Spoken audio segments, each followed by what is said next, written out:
Hi everyone. Today, we're going to take a look at what the ancient Egyptians actually ate. And before you start the video, don't forget to subscribe to my channel and leave a comment with an idea for the next video.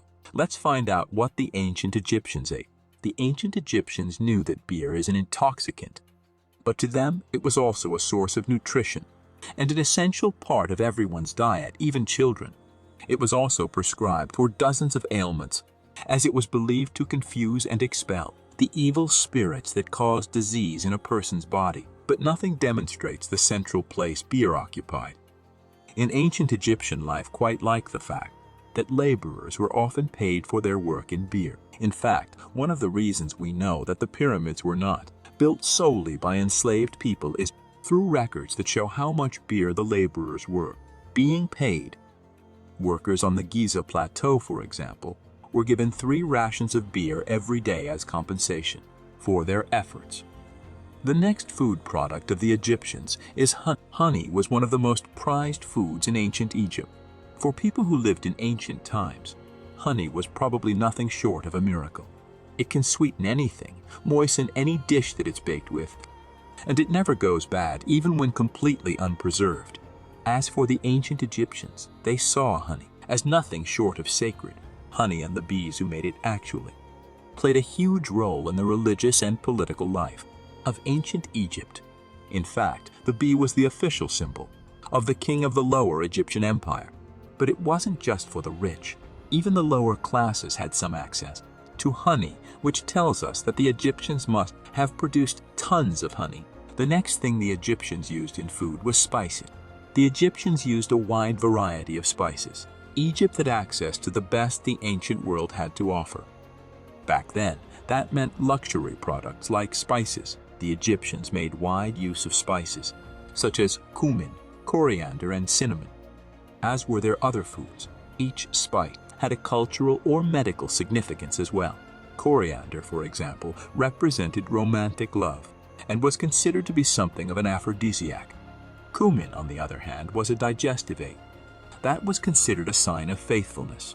Cinnamon was used in the embalming process because it was believed to aid in preservation.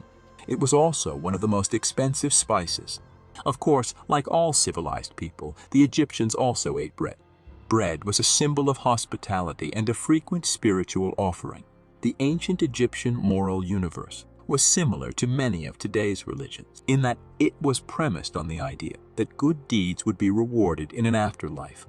Many wealthier Egyptians would even make public displays of their charity, often by giving away bread to the poor. The bread was understood to be a symbol of hospitality, in terms of both charity and spiritual offerings. Upon death, an ancient Egyptian's K, which is roughly similar to the modern notion of the soul, continued on to the afterlife. To ensure its continued existence and ease of passage, regular food offerings would be made at the tombs of the departed. In the case of the pharaohs, these offerings would be directed to the statues and monuments they had erected. This was all taken so seriously that offerings were prohibited for lawbreakers and sinners as a form of legal punishment. Also, the Egyptians could not do without wine. The Egyptians both produced and imported large amounts of wine, though there's no conclusive evidence that proves the origins of wine in ancient Egypt. Historians believe the product was being imported to the kingdom before 3000 BC and quickly became a major agricultural product, while some wine was brought in from communities in Mesopotamia and Canaan. The ancient Egyptians also produced a wide variety of their own wines, each with specific qualities. According to ancient Roman writers, the white Mareotic from the Alexandrian region was pleasant, fragrant, and diuretic. The pale and somewhat oily Taniotic was aromatic, superior to the Mareotic, and mildly astringent. Do you think the ancient Egyptians ate pork? Pigs were considered unfit for the wealthy. The ancient Egyptians considered pigs to be unclean. But that didn't stop them from raising them. Poorer classes would eat pig fairly regularly, and during the era of the New Kingdom, they were quite common. Records even show some local officials of the time owned as many as 1,500 pigs at once. That's a pigsty. Why exactly pigs were considered unclean is a matter of some debate. One possible explanation is that the pig was one of the forms taken by the god Set, who was the god of chaos and the slayer of Osiris.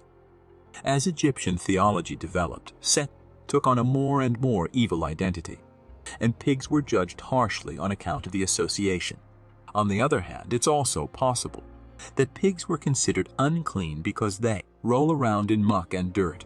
Egyptians ate whatever meat was available to them.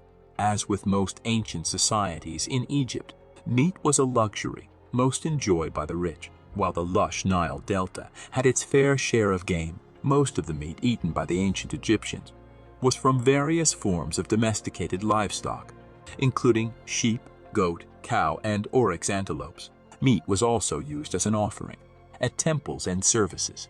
If it wasn't to be served immediately, meat could be preserved in a wide variety of manners, including brining, drying, salting, smoking, and making it into a fat and protein mixture known as pemmican. For the Egyptians, onions had a special spiritual significance. Onions have a rich and diverse history, both as a food and as a metaphor in literary and spiritual texts. To the ancient Egyptians, the onion was sacred. While it was traded and consumed as a foodstuff, it was also seen as an important metaphor, with its concentric rings symbolizing the infinite circles of eternal life.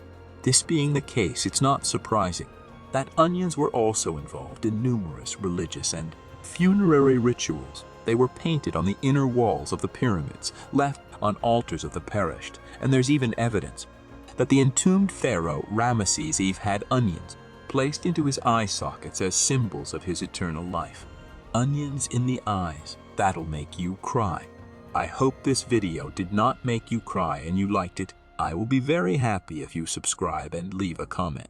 See you later.